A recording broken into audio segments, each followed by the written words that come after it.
Honduran electoral authorities on Tuesday agreed to opposition demands for a recount of returns from more than 5,000 polling places, representing almost 30% of all voting sites in last week's disputed presidential election. "We are going to review the ballots, and if there are discrepancies we will look at them to see what the problem is," said David Matamoros, chief of the country's electoral tribunal. The move was a significant concession to the opposition candidacy of Salvador Nasralla, a television personality who, according to official results, finished a close second in the balloting to incumbent President Juan Orlando Hernandez. Nasralla and his backers have alleged widespread fraud and charged that the election was being stolen by electoral officials beholden to Hernandez's national party. Critics have taken to the streets to protest since the November 26 balloting. Opponents have also derided the electoral tribunal as a tool of the incumbent president, an allegation denied by Matamoros, the tribunal president and former federal deputy of the ruling National Party. Electoral authorities have yet to declare an official winner. The uncertainty and delays in presenting final results have created a political crisis that has engulfed the Central American country, one of the hemisphere's poorest and most violence-prone nations.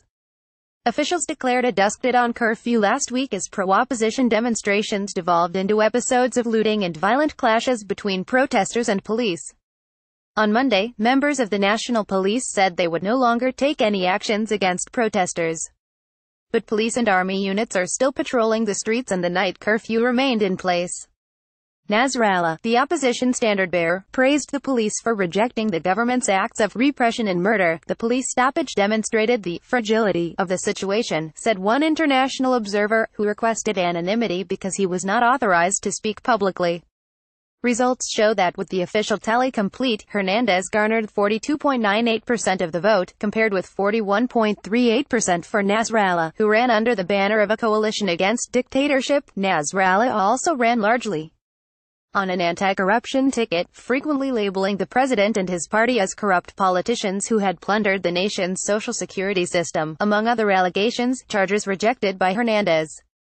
On Tuesday, electoral officials invited members of the opposition to sit in on the recount of ballot boxes from 5,179 polling sites across the country. The opposition has identified tallies from those areas as having unspecified anomalies. The push for a partial recount was just one of a number of opposition demands. Nasralla has also called for a review of what he called inflated results from 3 mostly poor, pro-government provinces. In a Twitter message on Tuesday, Nasralla suggested that the Electoral Board conduct a recount of results from all of the more than 18,000 polling places.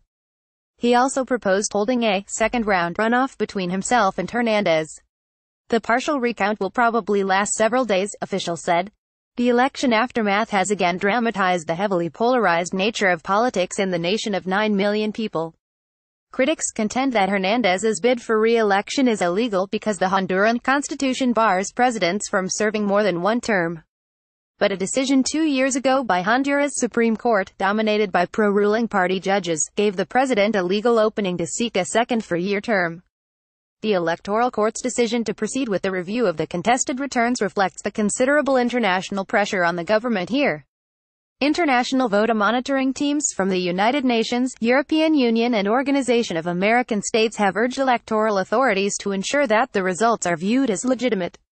The U.S. Embassy has also urged a transparent process. Honduras is a major U.S. ally.